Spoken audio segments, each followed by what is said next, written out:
Hello everyone and welcome to Global Gist with BJ. I hope you're doing very fine, right? So now it's still about the whole diaspora wars, right? So I feel so surprised when I see my fellow Africans, ask these questions. But what do we do? What did we even do in the first place? What did we do in the first place? Now, here's what I have to say. Do you think the black Americans will just start hating on you guys just like that without you doing anything? Do you think so? I don't believe that. These people were referring to themselves before as African Americans. You understand? Until you guys came in and changed the narratives, a lot of you started seeing them as lazy people. You call them a kata, you call them junkies, you call them everything. And you expect them not to react. Of course, they're going to doubt. They will start, to some extent, to make them start doubting. Do you even think we really belong here? And that is what is happening right now. Do you think we even belong here? If truly we belong to these people, or we are together, right? Why would they be treating us this way? A whole lot of things would have actually gone through their minds. Now they'll be like, that's not true because these people even hardly associate with us unless maybe they want to get something from us. They don't even want to be friends with us. Probably you guys even started it first. Oh, we don't know you guys. Hey, stay away from us and all of that. So people keep asking this question. So I would like you to watch these videos while I come back with the commentaries, and then I'll tell you what I think and what can be done. If you haven't subscribed, please go ahead and subscribe. Hit the like button and share these videos to so many of your African friends. Probably they will resonate with this video, right? And then do the needful. See you when I'm back. First of all, I'm going to say thank you for commenting, and I will elaborate on this. You are not entirely wrong. I think we Africans need to use this opportunity and actually sit back and think of what we have done that is triggering this with our African American brothers and sisters. And you may not like me right now. You may not like the fact that I'm calling you my brother and sister, but you are. African brothers and sisters, listen. We have to take ownership of what we have done or said or made our brothers and sisters to feel that is making them say these things. What they're saying is not coming out of thin air. It has been provoked by something or their experiences. Brothers and sisters that come from the same father and mother fight. So why wouldn't we fight? But this fight is an opportunity for us to sit back and rethink, find our faults, try to find resolution, try to see how we can accommodate each other. Look, stone me if you like, but it is what it is. We need to stand on truth, put our egos aside, because they're already fighting an uphill battle.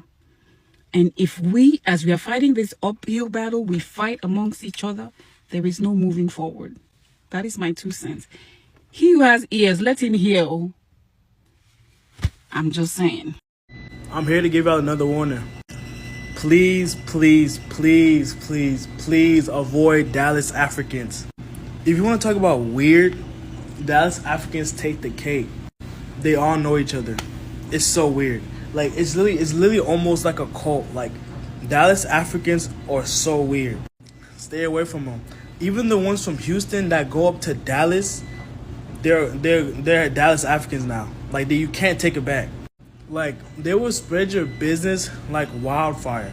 Why did I find out man's from Dallas cheated on his girlfriend 2 times? We don't care. And I know this in Houston. Like, all the bops you know that are all the way in Dallas, we know them. Because people just talk. Dallas Africans can't be quiet.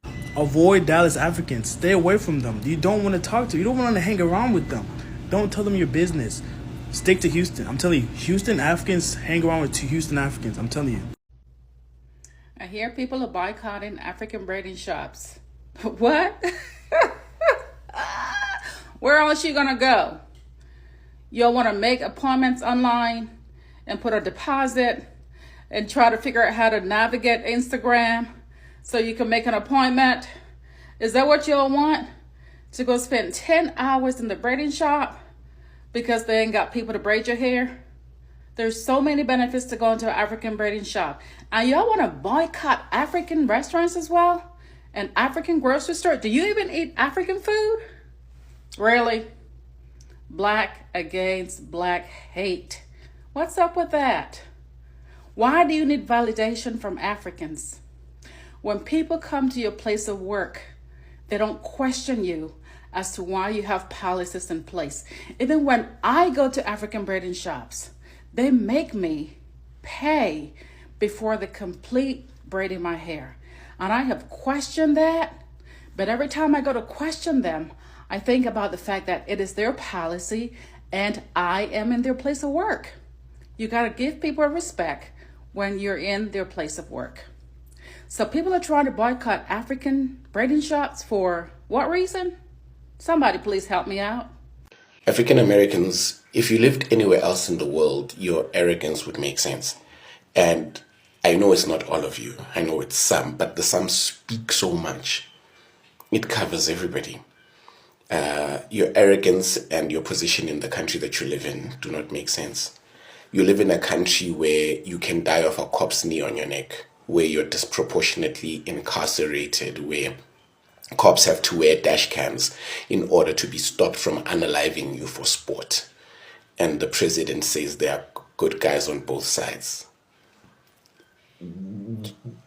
You are better off being friends with Africa as you are African, not the other way around.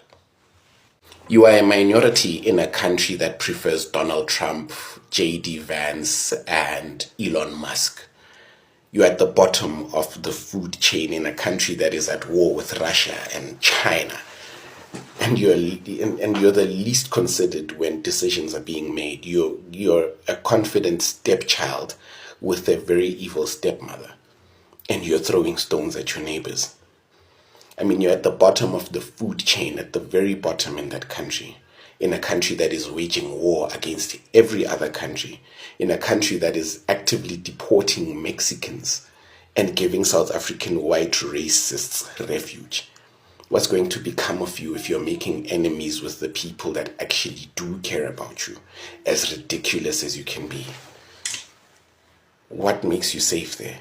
You live in a country where public education is being outlawed by people who have amassed wealth through enslaving you. And now they're trying to keep you uneducated because when you're uneducated, you're easy to control and you're easy to pay. This is not the time to be pricking the eyes of your allies. Yeah, that's alliteration. If the outlawing of education goes on, alliteration and all other figures of speech won't be known 2 generations from now. I mean, you live in a country where hiring managers use facial bias when hiring, where your schools are underfunded, government is trying to recuperate slavery. And even if you do well enough to get yourself out of the hood, if you as much as walk out and take a walk wearing a hoodie over your head, you are in trouble with the police. If you were anywhere else in the world, it would make sense. It would. If you lived in a country where you didn't have to chant Black Lives Matter in order to remind people that you're actually human, you could behave the way that you're behaving. You need friends. You need friends. My brother, I hear you. You ask, what have we really done? I'm just going to speak from the African experience because I am African Nigerian to be precise.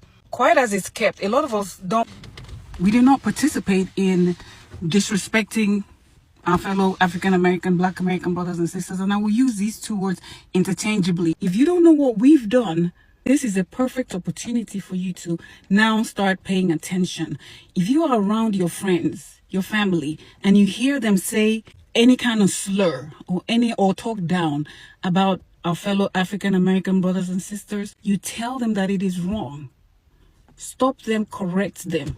At the end of the day, any Black person that is here, we have come here on the backs of our fellow African Americans that fought, that lost their lives for us to be able to have a right to even get on this internet and speak and have careers. They are the owners of this land, right? So when our landlords say that we are doing something that is upsetting them, it is our duty to stop, pause. And if you've done nothing wrong as an individual, great. But now look around and see people around you. What are they doing that is causing them to feel this way? And when you come across it, you educate, you put an end to it, and you do not participate in it. By doing so, you spread awareness. It is those simple things, in my opinion, that I think that we can do to help spread the air of positivity to enact change. That is my 2 cents. Yeah, credits to those creators. I must say, right? It's hard. It's hard. Yeah, I could remember last week, a few days ago, when I did the whole apology thing, right? I was still surprised when I go around and people will be like, oh, they don't care, they don't give a damn, and all of that. I just want you guys, FBAs, to know that some people will definitely not be good people no matter what you do to them, right? So, like I said in the other video I did, if you're treated badly in a particular restaurant or a salon, just boycott those places, boycott those businesses, and go to places where you are respected, right, and given the right value for the money you're paying. That is it. And if I can just advise, I'll be like, do not even look at their faces anymore. If you feel, oh, you're not comfortable with them, oh, they're not treating you very, very well, or anything, do away with them. Don't give a damn about them. Stay away from them. But one thing I know for sure and for real is we still have good Africans out there, to be honest. And just like you saw in those videos, some Africans actually know that we're not even doing well. We're not doing well. We have not been really good to these people. Some people really know this, but their pride will not let them actually admit it, right? Some people might admit it. Like few videos I brought in here, like last week, had like people who came out to even publicly apologize. I also did. Of course, I did because I know my people, right? But then that is just it. And that is just it. Just I don't know. I think this 1st of August, happy new month to you all, right? If you're watching this video for the first time. And are you guys still boycotting, right? Because this is the 1st of August. Two people said, oh, you want to boycott these people. Do you think you're going to boycott their businesses? Do you think, oh, you don't want to have anything to do with these people anymore? I'm tired. I am tired. I want to see it in the comment section and tell me why you're really, really tired and why you just can't just, forget about however or boycott places where you're maltreated and look for good places. But like I said, with what has happened, a lot of them will really sit up, to be honest.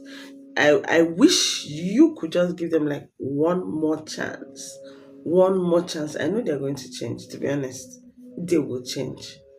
Right. So I don't know if you are willing to do that. I would like to also see that in the comments. Do not forget to subscribe, like, and share this video. I'll be back. See you on the next one. Love you guys.